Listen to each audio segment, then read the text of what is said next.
My daughter's teacher was bullying her. My husband defended the teacher because they were having an affair. My daughter Maya is 7 years old and she stopped wanting to go to school 3 months ago. That's when I should have known something was seriously wrong, but I thought it was just second-grade adjustment stuff. Maya's always been a bright, enthusiastic kid who loves learning. Last year in first grade, she'd wake up excited for school every morning. This year was different from the start. I'm Victoria, 35, and I thought I had a decent handle on parenting. Maya's my only child, and I've always been involved. Room parent, PTA member, the whole thing. My husband Greg is an engineer who works long hours, so I handle most of the school stuff. That's just how we've divided things. Maya's second grade teacher is Mrs. Whitmore. Young, maybe 28 or 29, fresh energy, very popular with parents. At back to school night, she gave this inspiring speech about making every child feel valued and creating a classroom community. I remember thinking Maya was lucky to have her. The first sign was subtle. Maya started saying she had stomachaches in the morning. I'd take her temperature, check for fever, but she'd be fine physically. I figured she was nervous about something. Maybe the work was harder, maybe there was friend drama. 7-year-olds go through phases.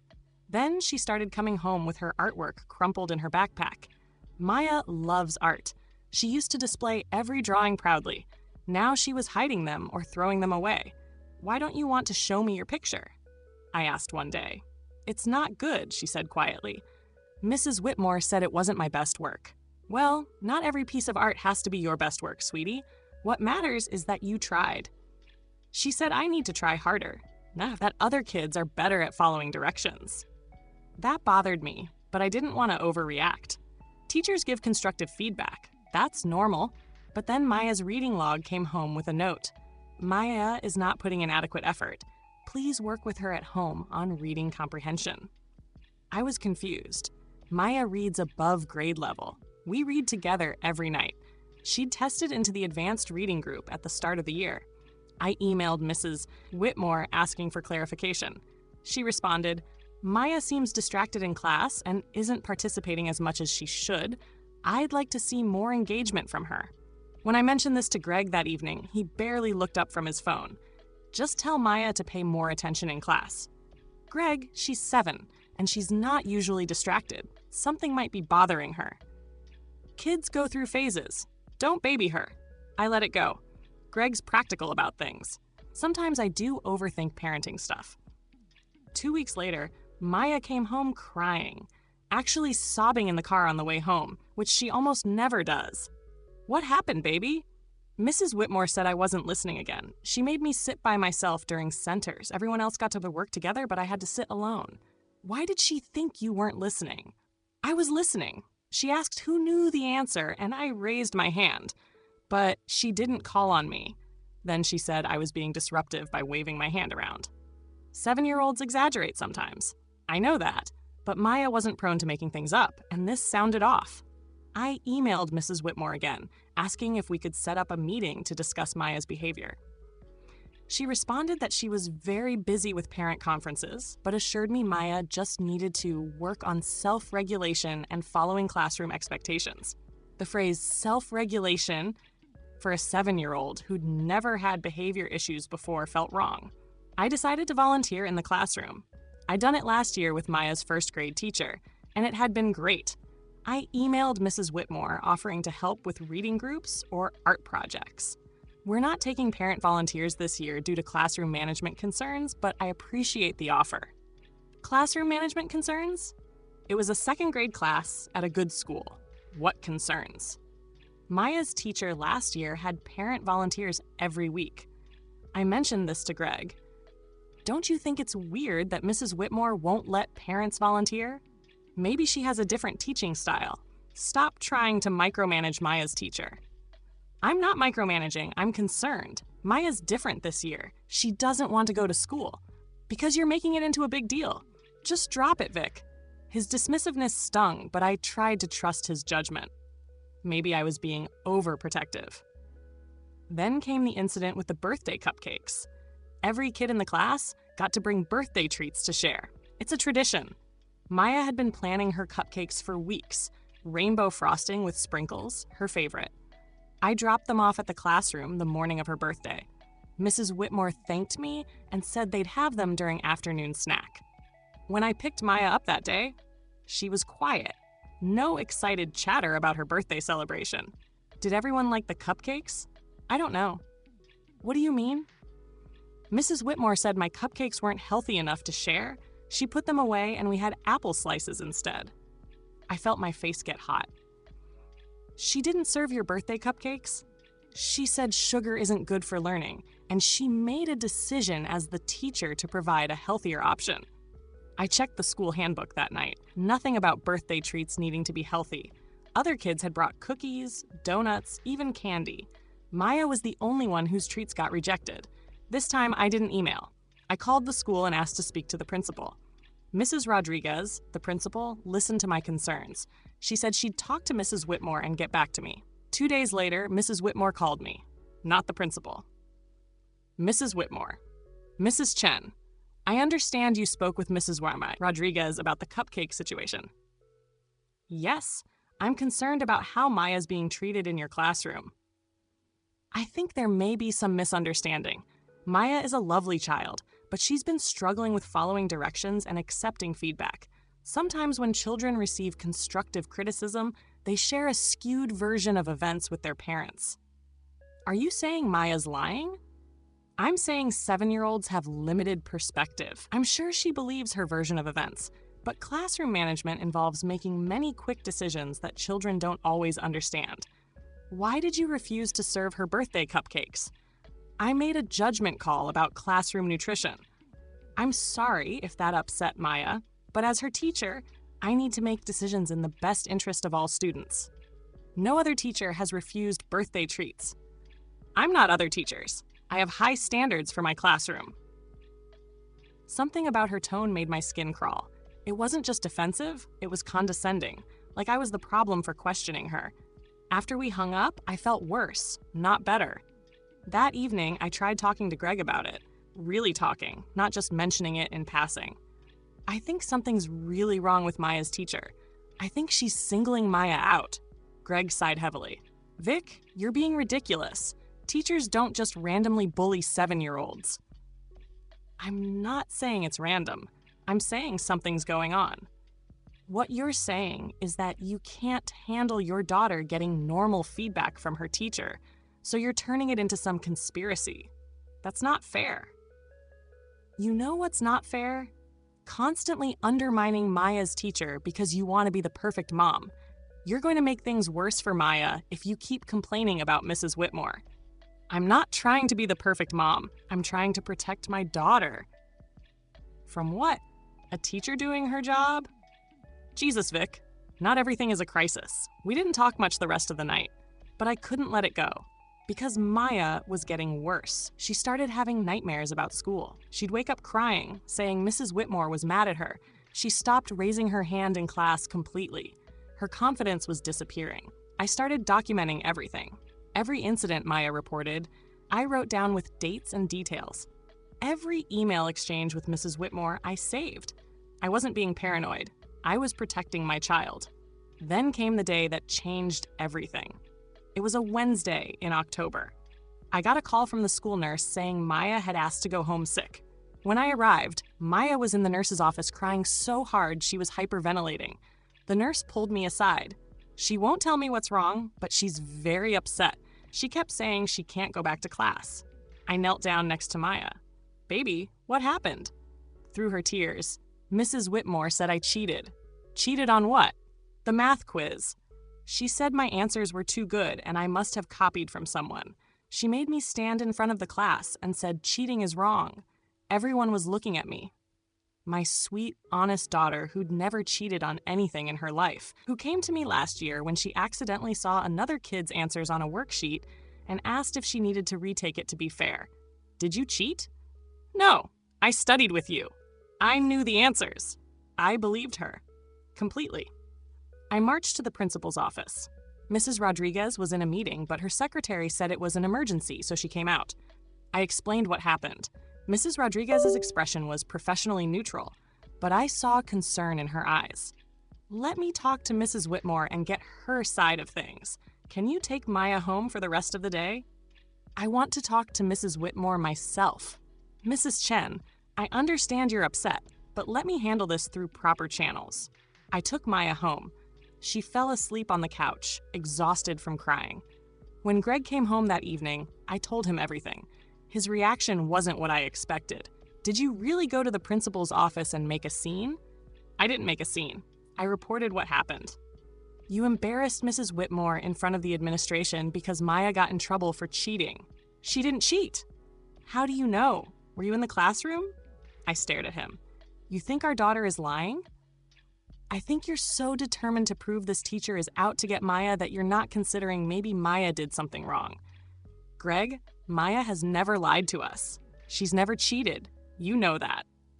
I know you want to believe that. The way he said it, the way he was so adamant about defending Mrs. Whitmore. Something clicked in my brain, something I'd been too trusting to see before. Why are you so invested in defending her? I'm not defending her. I'm being rational. No, you're specifically defending Mrs. Whitmore. Every single time I've brought up concerns, you've shut me down. Why? Because you're being irrational. How do you even know what Mrs. Whitmore looks like? You've never been to the classroom. You didn't go to back to school night. Something flickered across his face, just for a second. Then it was gone. I've seen pictures from the school website. The school website doesn't have teacher photos. Then I don't know. Maybe you showed me a picture. Why does it matter? It matters because you're acting like you know her, like you have some personal stake in defending her. That's insane. But it wasn't insane. Once I thought it, I couldn't unthink it. I couldn't sleep that night. Greg fell asleep easily, like he always did after we fought. I lay there staring at the ceiling, my mind racing. The next morning after Greg left for work and Maya left for school, I did something I'd never done before. I went through Greg's things. His laptop was password protected, but I knew he kept a list of passwords in his desk drawer. He'd always been careless about security. I found the notebook and logged in. His email was open. I scrolled through recent messages, looking for anything unusual. Work emails, spam, more work emails. Then I saw it, an email from L. Whitmore with the subject line, "Tonight?" I clicked it. "Can you come over after work? I miss you. She's getting suspicious and we need to talk about what to do." Greg's response, "I'll be there by 7. Don't worry about V. She doesn't know anything." The email was from 2 days ago, the day I'd confronted him about defending Mrs. Whitmore.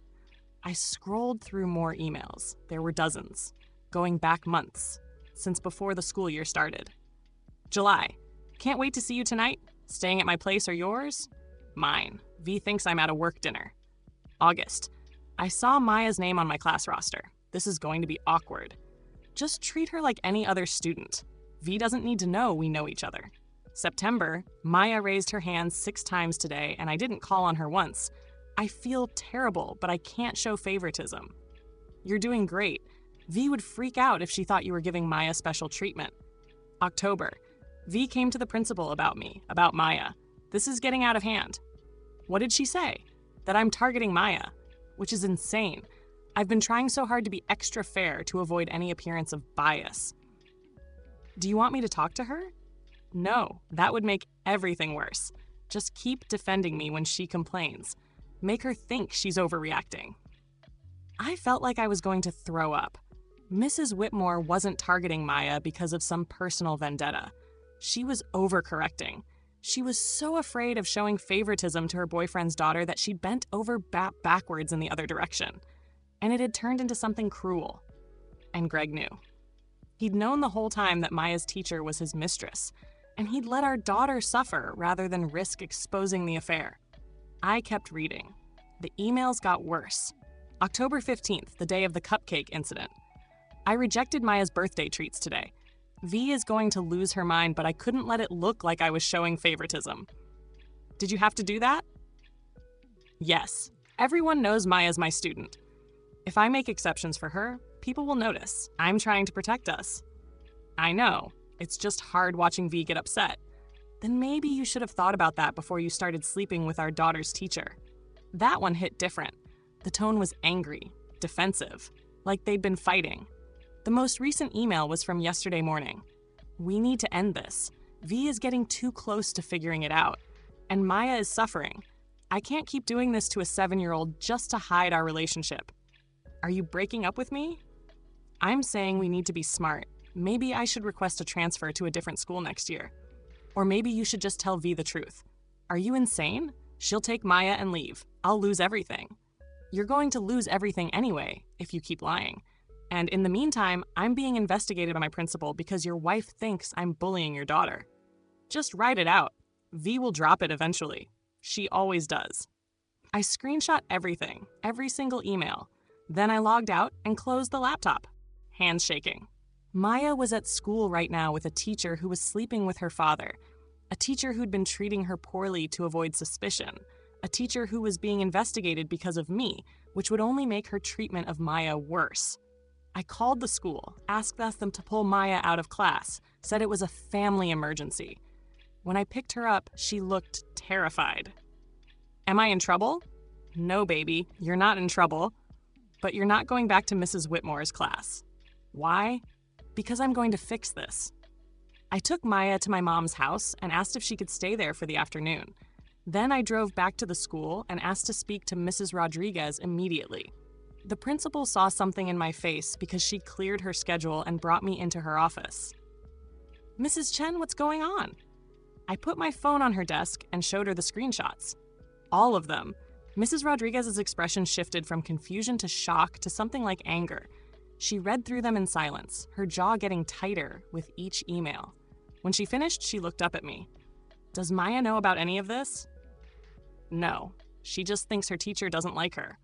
Mrs. Chen, I'm so sorry. This is completely unacceptable on multiple levels. Mrs. Whitmore has been treating your daughter differently because of her relationship with your husband? That's what the emails suggest. She was trying not to show favoritism and ended up doing the opposite. This is a serious ethics violation, not to mention the emotional harm to Maya. Mrs. Rodriguez stood up. I need to make some calls. Can you wait here? Over the next hour, Mrs. Rodriguez made calls to the district superintendent, the school board, and the teachers' union rep. I sat in her office, hearing muffled conversations through the walls. Finally, she came back in.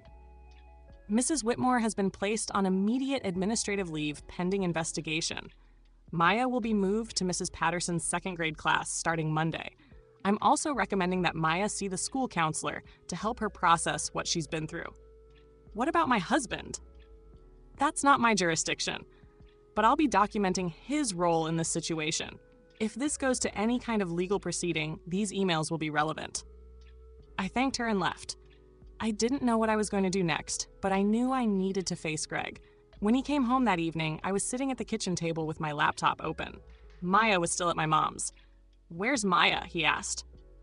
At my mom's. We need to talk.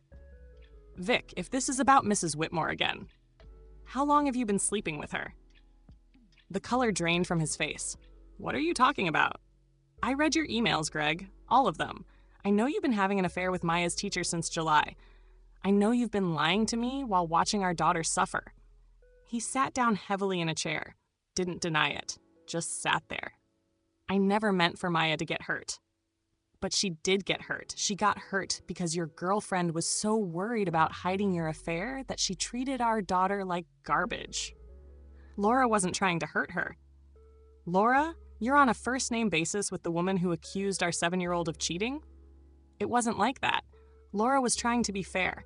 She didn't want anyone to think she was showing favoritism. So instead, she showed the opposite.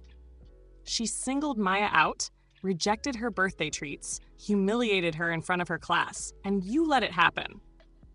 I didn't know it was that bad.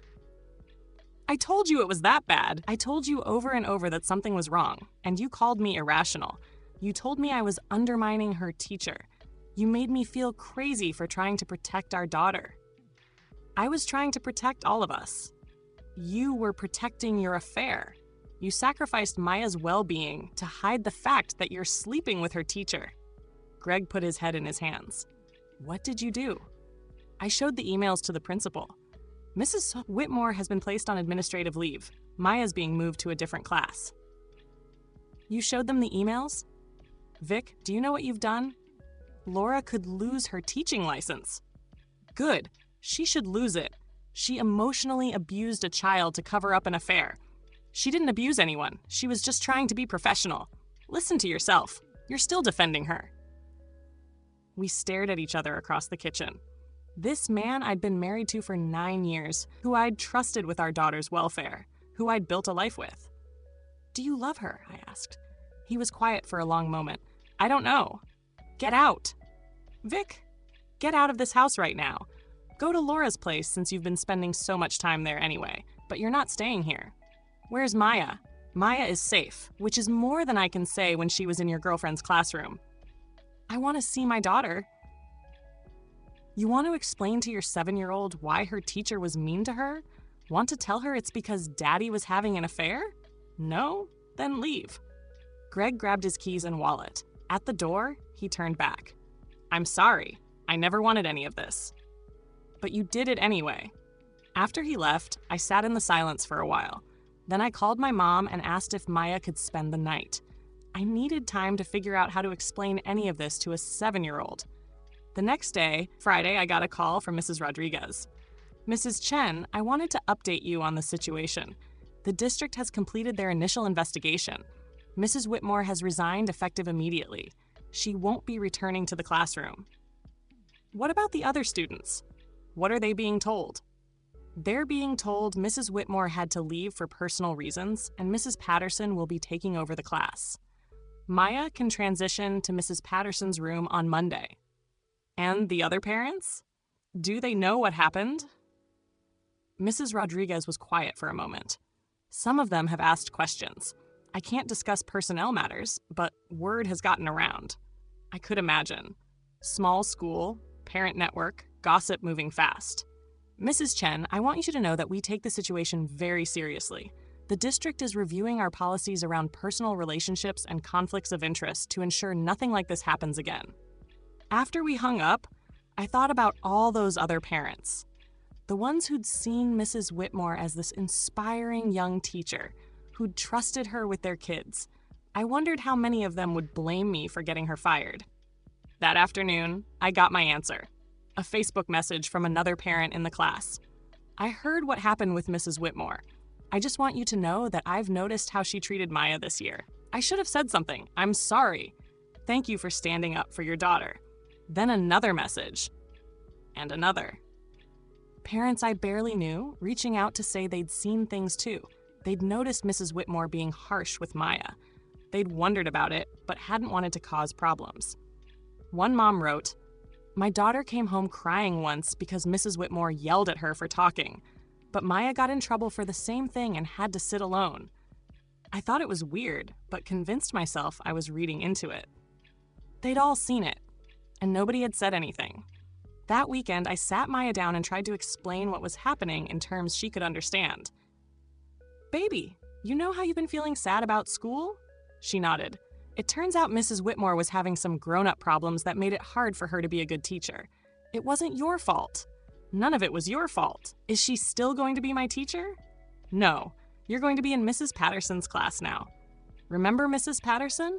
You had her for summer school, and you liked her." Maya's face lit up. "I love Mrs. Patterson. She's nice." "She is nice, and she's excited to have you in her class. But why did Mrs. Whitmore have grown-up problems with me?